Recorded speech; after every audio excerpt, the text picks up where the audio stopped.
Hello friends, this is Manish and you are welcome to my channel study with Manish Pandey.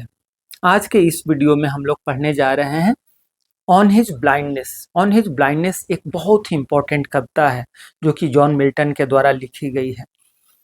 यह ऐसी कविता है जो कि चाहे आप किसी भी टीजीटी पीजीटी एग्ज़ाम की तैयारी कर रहे हों, सबके लिए बहुत ही इम्पोर्टेंट है। सबसे पहले हम लोग कवि के बारे में कुछ जानेंगे, इसके बाद कविता के बारे में जानेंगे। तो आइए सबसे पहले हम कवि के बारे में अर्थात जॉन मिल्टन के बारे में कुछ जानते हैं। जॉन मिल्टन का जन्म 9 दिसंबर 1608 को ब्रेड स्ट्रीट लंदन में हुआ था, जबकि इनकी मृत्यु मात्र 65 साल की उम्र में 8 नवंबर 1674 में हो गई थी। ये William Shakespeare, John Donne, Edmund Spenser, Virgil और होमर जैसे विद्वानों से बहुत प्रभावित थे। इनकी 3 शादियां हुई थी। एक का नाम था एलिजाबेथ मिंशल, दूसरे का नाम था कैथरीन वुडकॉक और तीसरे का नाम था मैरी पावल। इनकी शिक्षा दीक्षा की अगर बात किया जाए तो शुरुआती शिक्षा दीक्षा सेंट पॉल में हुई थी। इसके बाद ये क्राइस्ट कॉलेज से पढ़े। इसके बाद अंतिम जो पढ़ाई लिखाई है कैम्ब्रिज यूनिवर्सिटी से हुई। ये बचपन से ही बहुत ही सुंदर गोल मटोल टाइप के थे, बहुत प्यारे थे, इसीलिए इनको लेडी ऑफ क्राइस्ट कॉलेज भी कहा जाता है। कभी कभी तो ये कंपटीशन में पूछ भी देता है कि लेडी ऑफ क्राइस्ट कॉलेज किसको कहा जाता है। भी एक चीज हम लोग को जानना होगा कि बचपन से ही इनको पढ़ाई में बहुत इंटरेस्ट था। आगे चल करके तो कहा जाता है कि 6 साल के लिए ये बिल्कुल एक तरह से गायब हो गए थे, अपने आप को समाज से अलूफ कर दिया था, और वो भी किस लिए, तो केवल पढ़ाई के लिए। ठीक है, और यही कारण है इतना पढ़ने के चलते इनके आंखों पर इतना बुरा प्रभाव पड़ा कि आगे चल करके इनकी आंखों की रोशनी भी चली गई। यद्यपि 1650 ईस्वी के आसपास डॉक्टरों ने इनको मना भी किया था कि इतना आंख पर लोड ना डाला जाए, लेकिन ये मानने वाले कहाँ थे, और हुआ वही जो हो सकता था। 1652 आते आते ये पूरी तरह से स्टोन ब्लाइंड हो गए। और जहाँ तक जो राजनैतिक स्थिति है, अपने समय के राजनीति से भी ये अपने आप को बिल्कुल अलूफ नहीं रख सके। जैसा कि हम जानते हैं 17वीं शताब्दी, जिसको प्यूरिटन एज भी कहा जाता है, और ये स्टॉन्च प्यूरिटन थे, एकदम कट्टरवादी प्यूरिटन थे, जिसको सेपरेटिस्ट कहा जाता है। राजतंत्र में इनको बिल्कुल भरोसा नहीं था। यही कारण था कि ये मोनार्की के खिलाफ हमेशा अपनी आवाज उठाते रहते थे। और जब क्रॉमवेल की सरकार बनी, तो क्रॉमवेल के सरकार में इनको बहुत बढ़िया सेक्रेटरी रैंक का ओहदा भी प्राप्त हुआ। लेकिन फिर जब क्रॉमवेल की मृत्यु हो जाती है, फिर 1660 में रेस्टोरेशन ऑफ मोनार्की होता है, तब इनका खराब दिन भी चालू हो जाता है। इनको पकड़ा जाता है और अरेस्ट करके इनको कुछ समय के लिए जेल में भी डाल दिया जाता है। वो तो कहिए, इनके दोस्त कुछ थे जो कि पैरवी करके इनको छुड़ाए भी। आज जो हम कविता पढ़ने जा रहे हैं उसका संबंध इनके इन राजनीतिक क्षेत्रों से नहीं है, बल्कि उस क्षेत्र से है, उस भाग से है जिसके लिए जाने जाते हैं। अब हम कविता जो है ऑन हिज ब्लाइंडनेस की चर्चा करते हैं। ऑन हिज ब्लाइंडनेस, जिसका अर्थ हम अगर कहना चाहें तो हिंदी में कहेंगे अपने अंधेपन पर, अर्थात जॉन मिल्टन साहब खुद अपने अंधेपन के बारे में लिखा है। चूंकि 1652 आते आते वो अंधे हो गए थे, और जब कोई आदमी अंधा हो जाता है तो फिर उसके लिए दुनिया तो बहुत विशाल, बहुत अंधकारमय हो जाती है। कहा जाता है कि दृष्टि है तो सृष्टि है। ऐसे ज्ञानेंद्रियां तो बहुत सी हैं, लेकिन सबसे इम्पोर्टेंट ज्ञानेंद्रिया कौन है, तो वो तो आँख ही है ना। आँख से ही तो बहुत सारे सूचनाएं मिलती हैं, बहुत सारे ज्ञान प्राप्त होते हैं। तो ऑन हिज ब्लाइंडनेस, चूंकि ये अपने अंधेपन के बारे में है, और यह जो कविता है वह एक सोनेट है। सोनेट अर्थात 14 लाइन की कविता, और 14 लाइन की जो कविता है यह पेट्रार्कन स्टाइल में है। किस स्टाइल में है? पेट्रार्कन स्टाइल में। हम जानते हैं कि पेट्रार्क ने ही सोनेट का माने शुरुआत किया था, जो कि इटली के रहने वाले थे। वैसे तो इंग्लैंड में विलियम शेक्सपियर भी लिखे, जॉन डॉन भी लिखे, स्पेंसर भी लिखे, मिल्टन भी लिखे, लेकिन सबके स्टाइल में थोड़ा थोड़ा अंतर है। यहाँ हम जो जॉन मिल्टन का ये सोनेट है, हम देखते हैं कि ये पेट्रार्कन स्टाइल का है।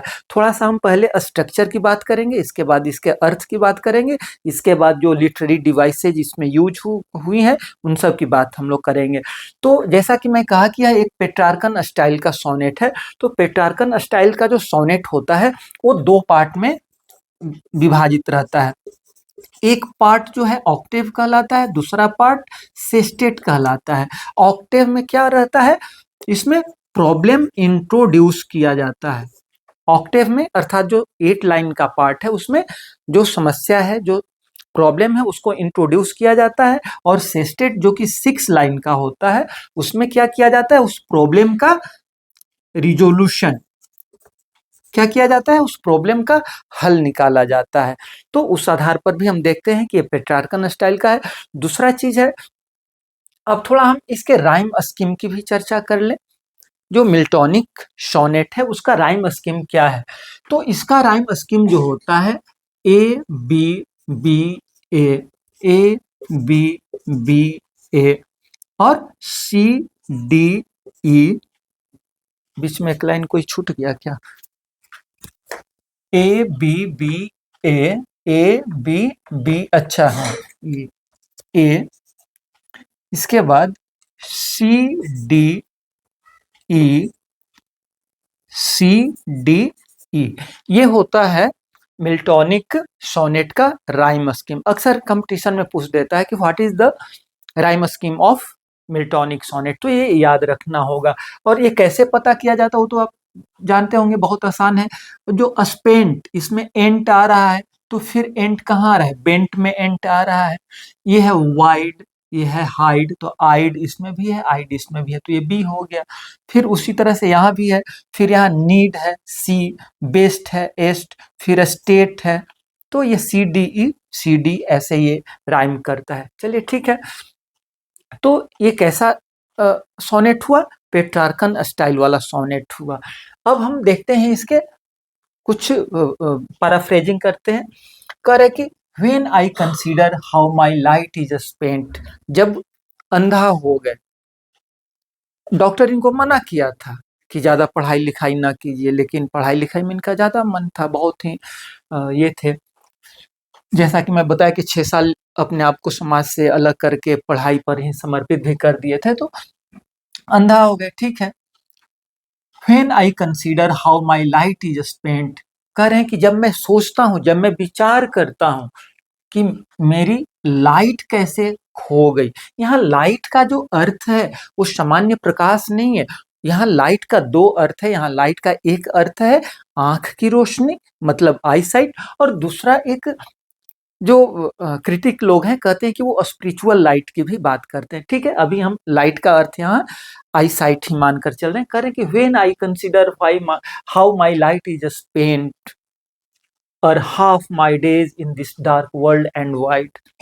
आँख की रोशनी कब चली गई? जब ये महज 44 साल के थे, अभी आधा उम्र पड़ा हुआ था और ये अंधा हो गए।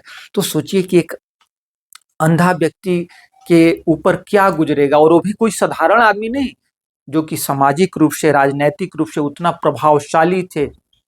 जैसा कि मैं बताया कि जब क्रॉमवेल की सरकार बनी तो इनको सेक्रेटरी तक बनाया गया, और वैसा आदमी कहा जाता है कि अपने समय में शेक्सपियर के बाद ज्यादा प्रभावशाली लोगों में इनकी गिनती होती है। ऐसे तो बहुत सारे लेखक कवि होते हैं जो कि मरने के बाद बहुत फेमस हो जाते हैं, बहुत ख्याति मिल जाती है, लेकिन जीते जी वैसा अगर कोई लेखक ये हो, तो शेक्सपियर के बाद बहुत सारे क्रिटिक मानते हैं कि मिल्टन थे, जो कि उनको बहुत ज्यादा उस तरह का रुतबा हासिल था। तो वैसा आदमी अगर अंधा हो जाए उस पर क्या गुजरेगा।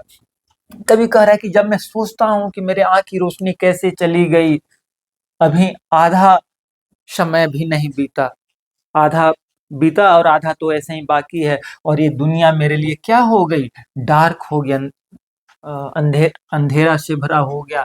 और वाइड वाइड का अर्थ यहाँ विशाल भास्ट है।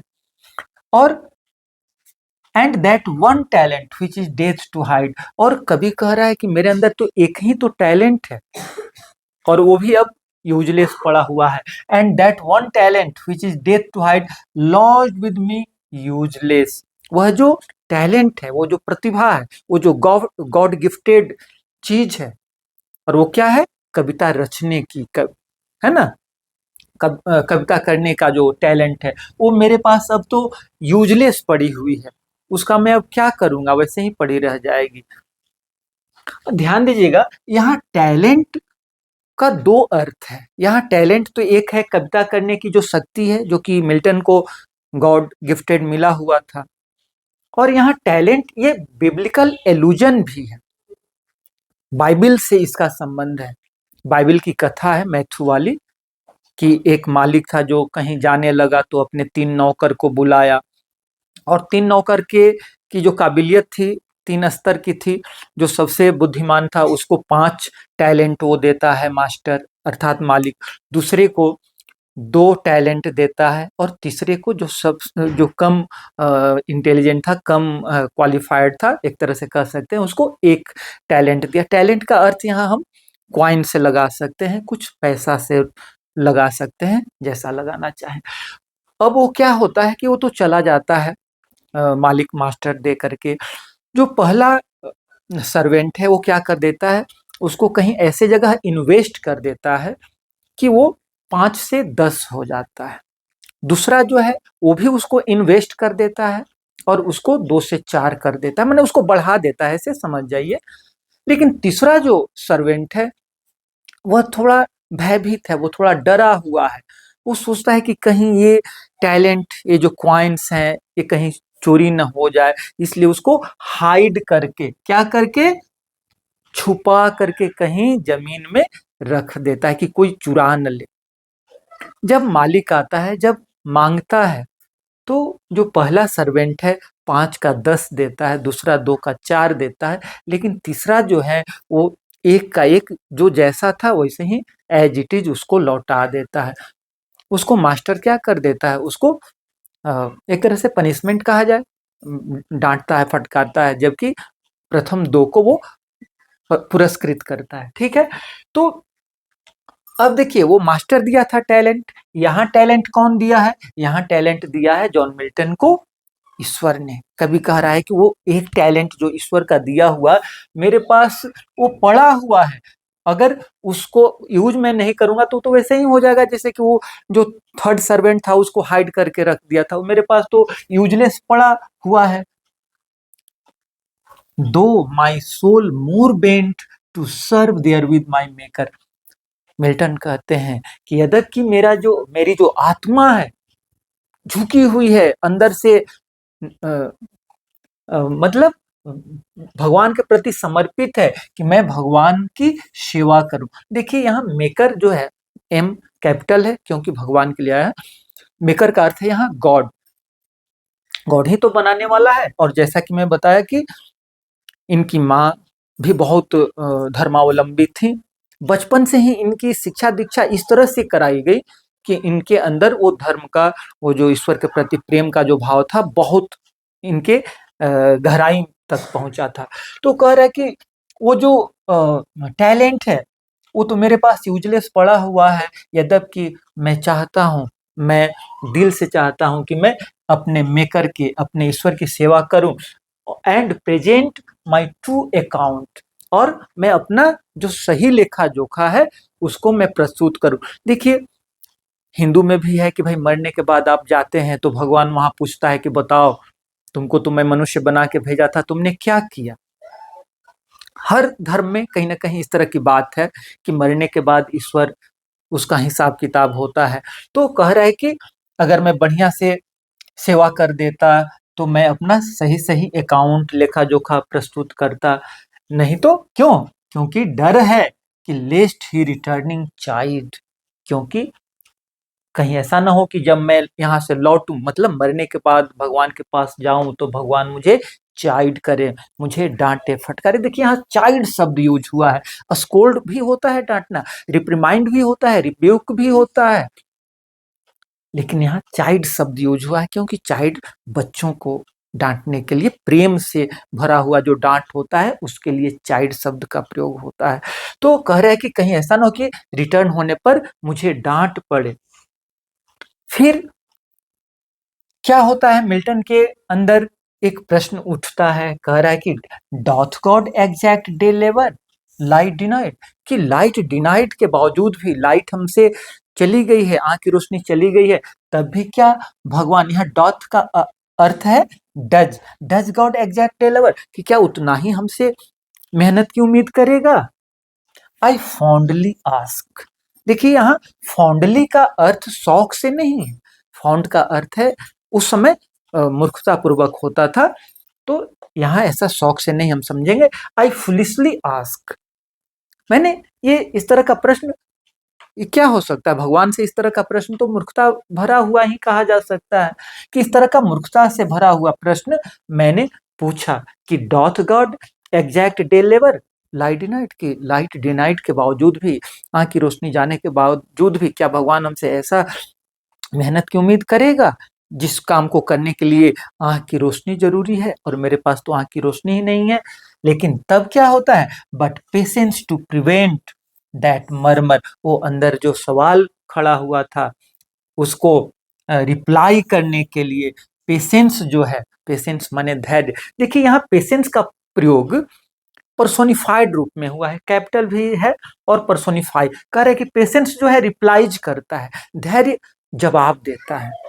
रिप्लाई माने किसी प्रश्न का जवाब देना, तो यहाँ पेशेंस का पर्सोनिफिकेशन भी किया गया। ठीक है, पेशेंस, किसका पेशेंस, जॉन मिल्टन का पेशेंस, वो जवाब देता है, क्या देता है, God doth not need either man's work or his own gifts, क्या कहता है कि भगवान को क्या नहीं चाहिए, गॉड डॉथ नॉट नीड माने गॉड डज नॉट नीड, भगवान को नहीं चाहिए क्या, मैन के काम, आदमी का जो काम है ना, कि आदमी उनकी सेवा करे, या फिर भगवान जो गिफ्ट दिया है वो गिफ्ट के बदले में कुछ चाहिए भगवान को, ऐसा नहीं भगवान चाहता है। Who best bear his mild yoke they serve him best, जो उनकी सेवा करता है मन से भी, जो उनके भजन में इत्यादि में लगा रहता है। माइल्ड योग का अर्थ यहाँ है कि जो उनके क्या कहते हैं, जो जिम्मेदारी है जो दिया गया है माइल्ड, वो ये करता है, वो भी क्या करता है, सर्व हिम बेस्ट, उनकी सेवा करता है, सबसे बढ़िया सेवा करता है। और क्यों भगवान को मैंस वर्क नहीं चाहिए, गिफ्ट नहीं चाहिए, क्योंकि हिज स्टेट इज किंगली, उनका तो जो साम्राज्य है राजसी है ना, राजसी मतलब राजाओं जैसा है, हम तो कह सकते हैं कि राजाओं से भी बड़ा है, क्योंकि God is the king of Kings, भगवान तो राजाओं का भी राजा है, तो भगवान का जो साम्राज्य है वो तो और विशाल है। भगवान की सेवा में तो देवदूत लगे हैं, हजारों देवदूत लगे हैं, है ना, thousands at his bidding speed, वो जो देवदूत हैं हजारों देवदूत उनके सेवा में लगे हैं, और कोई एक दो जगह नहीं, post over land and ocean without rest, धरती हो जल हो पूरे दुनिया में है फैले हुए।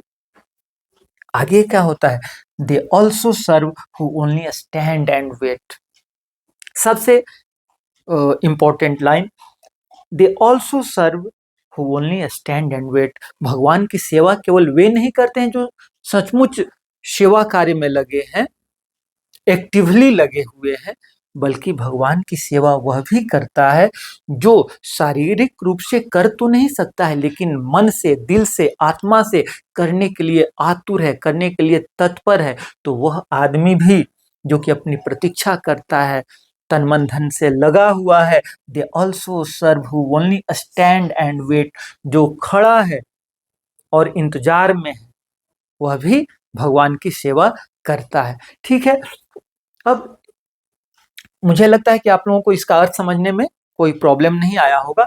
अब मैं ये जानना चाहता हूँ कि ये तो 17वीं शताब्दी की कविता है, but what is the relevance of this poem in present time? आज के समय में what is the importance, what is the relevance, इसका महत्व क्या है, इसकी सार्थकता क्यों है, आज हम क्यों इस कविता को पढ़ें? आज हम इस कविता को पढ़ें इस लाइन के लिए। किस लाइन के लिए? They also serve who only stand and wait. इस दुनिया में बहुत सारे लोग हैं जो कि चाहे वो नेत्र से हीन हो, पैर से हीन हो, या किसी भी तरह से हीन हो, गरीब हो, यानी अर्थ से हीन हो, तो क्या भगवान उनके लिए नहीं है? ये कविता कह रही है कि भगवान उनके लिए भी है। They also serve who only stand and wait. तो आज के समय में आज के लोगों के लिए मैसेज भी है। ठीक है, अब हम देखना चाहेंगे कि इस कविता में कुछ लिटरेरी डिवाइस यूज हुई है कि नहीं। तो इस कविता में लगभग 4-5 तरह का लिटरेरी डिवाइस यूज हुआ है। सबसे पहले इस लाइट की बात मैं करना चाहूंगा।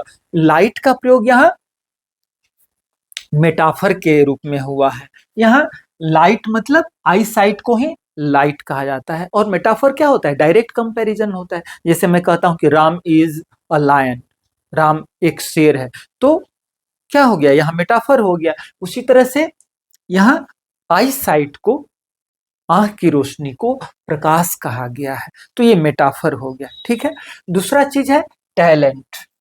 ये टैलेंट क्या है? जैसा कि मैं बताया, वो मास्टर और वो थ्री सर्वेंट की कहानी, तो ये बिब्लिकल एलुजन है। एलुजन, और वो भी कैसा एलुजन? बिब्लिकल एलुजन है। ठीक है, इसके बाद हम आते हैं पेशेंस के पास। ये पेशेंस को क्या कर रहा है कि पेशेंस रिप्लाइज, पेशेंस जवाब देता है।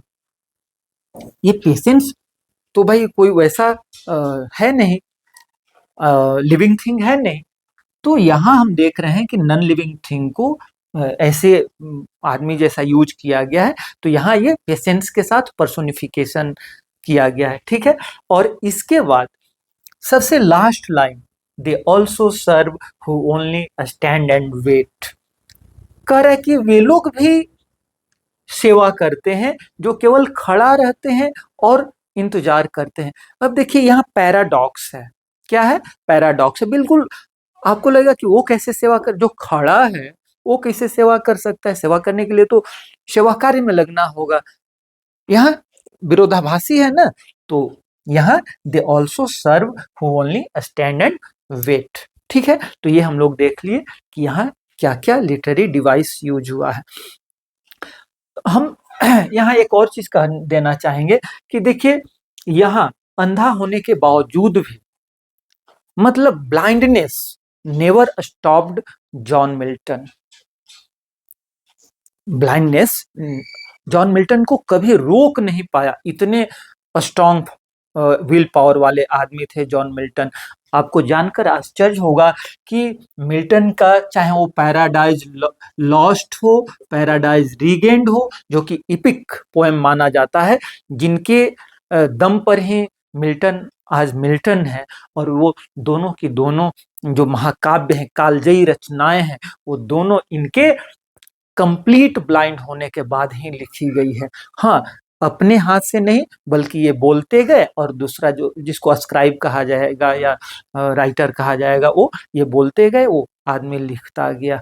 तो ये जो ऑन हिज ब्लाइंडनेस में आप देख रहे हैं कि जो बेचैनी है, वो किस तरह की बेचैनी है, किस तरह की पीड़ा है, किस तरह का मेंटल एगोनी है, लेकिन क्या वो रोक पाई जॉन मिल्टन को? बिल्कुल नहीं रोक पाई। ठीक है, और 1667 के आसपास पैराडाइज लॉस्ट प्रकाशित होता है, 1671 में पैराडाइज रीगेंट प्रकाशित होता है, और तबीयत खराब होने के चलते 1674 में दिवंगत भी हो जाते हैं। तो इस तरह से आज की कविता ऑन हिज ब्लाइंडनेस, मुझे उम्मीद है आप लोगों को बहुत पसंद आई होगी, और कंपटीशन के ख्याल से बहुत सारे पॉइंट इसमें मैं बताया भी हूँ। आज का वीडियो आप लोगों को देखने के लिए बहुत बहुत धन्यवाद। और एक रिक्वेस्ट है चलते चलते कि अगर मेरा वीडियो पसंद आए तो फिर संकोच क्या करना है, थोड़ा शेयर कीजिए, लाइक कीजिए, कमेंट कीजिए। ठीक है, तो फिर मिलते हैं एक दूसरे वीडियो में। Thank you.